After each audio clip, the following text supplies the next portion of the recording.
আমি আজকে গোলাপজাম তৈরি করে নেব এইভাবে। দেখুন কত সুন্দর।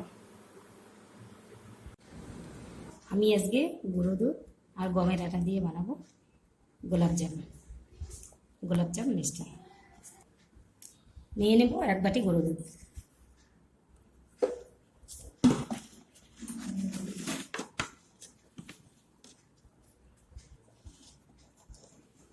হাফ বাটি গমের আটা, দিয়ে দিব হাফ কাপ সুজি,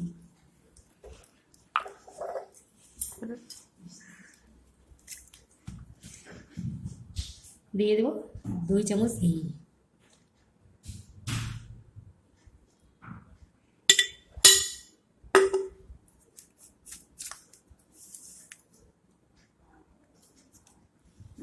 দুই চিমটি বেকিং পাউডার,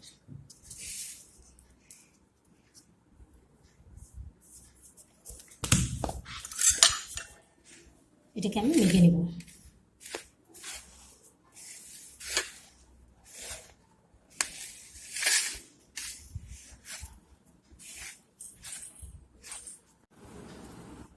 মাখা আমার হয়ে গেছে, দেখুন এইরকম দলা হবে।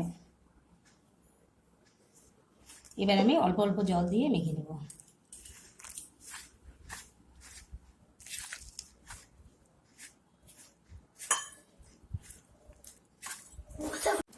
মেখে নেওয়া আমার হয়ে গেছে, এইভাবে নরম করে মেখে নিতে হবে। তো 5 মিনিটের জন্য রেস্টে রেখে দেব।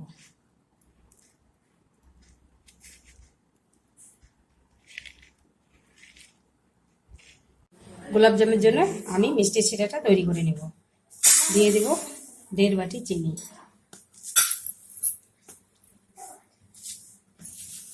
1.5 বাটি চিনি, 1.5 বাটি চিনির জন্য আমি 3 বাটি জল দিয়ে দেবো।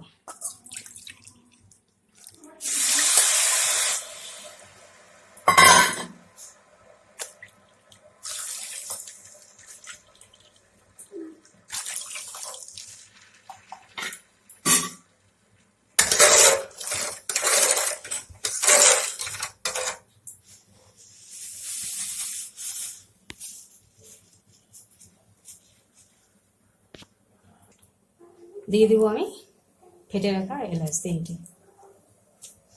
চিনি শিরাটা যতক্ষণ না গলে জাল দিতে থাকবে। এটাকে আমি 1 তার বা 2 তার করবো না, গলে গেলে নামিয়ে দেবো।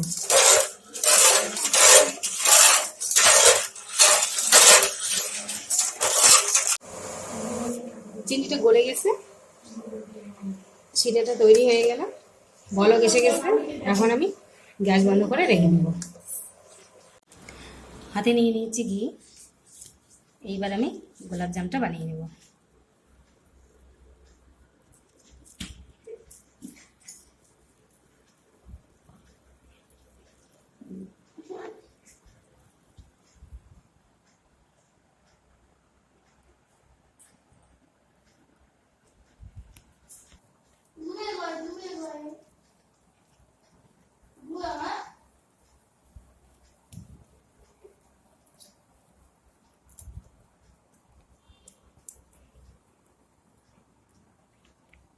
এইভাবে সবগুলো বানিয়ে দেব। গায়ে যেন কোনো ফাটল না থাকে, ফাটল থাকলে ভাজার সময় ফেটে যাবে। সবগুলো বানিয়ে নেব। আমার সবগুলো গোলাপজাম বানা হয়ে গেছে। এখন আমি এগুলো ভেজে দেব। আমি কড়াই বসিয়ে দিয়েছি, সাদা তেল দিয়েছি। এখন আমি তেলটা বেশি গরম হয়নি, এখন আমি দিয়ে দেব।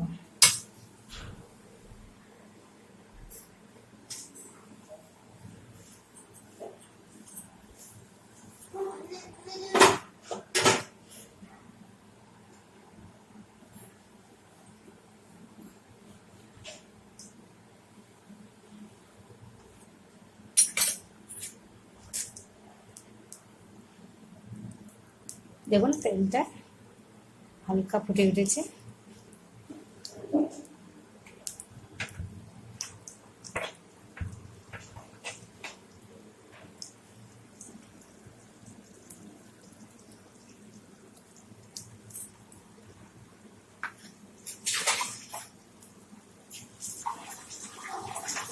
এইভাবে এরকম করে আমি উল্টে পাল্টে ভেজে নেবো লাল করে।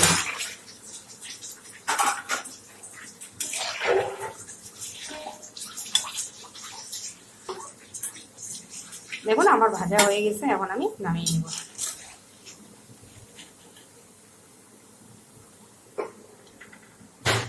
একবারে আমি চিনি শিরা দিয়ে দিচ্ছি।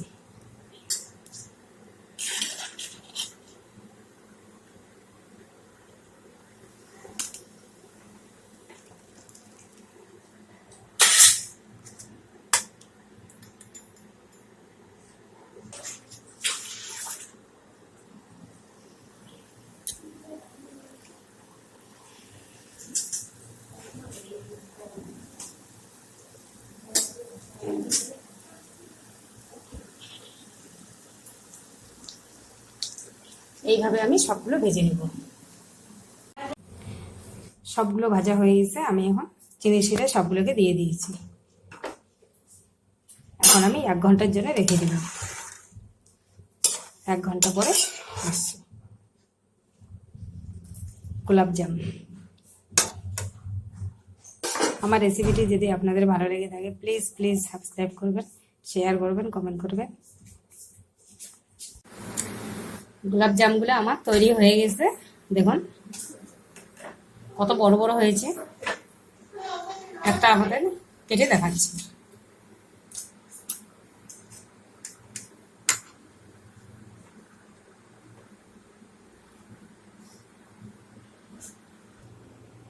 দেখুন কেটে দেখাচ্ছি আপনাদের।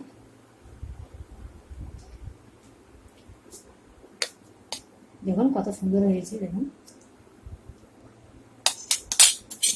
একদম নরম তুলতুলে, হাত দিলে ভেঙে যাচ্ছে। আপনারাও এরকম বাড়িতে বানিয়ে খাবেন।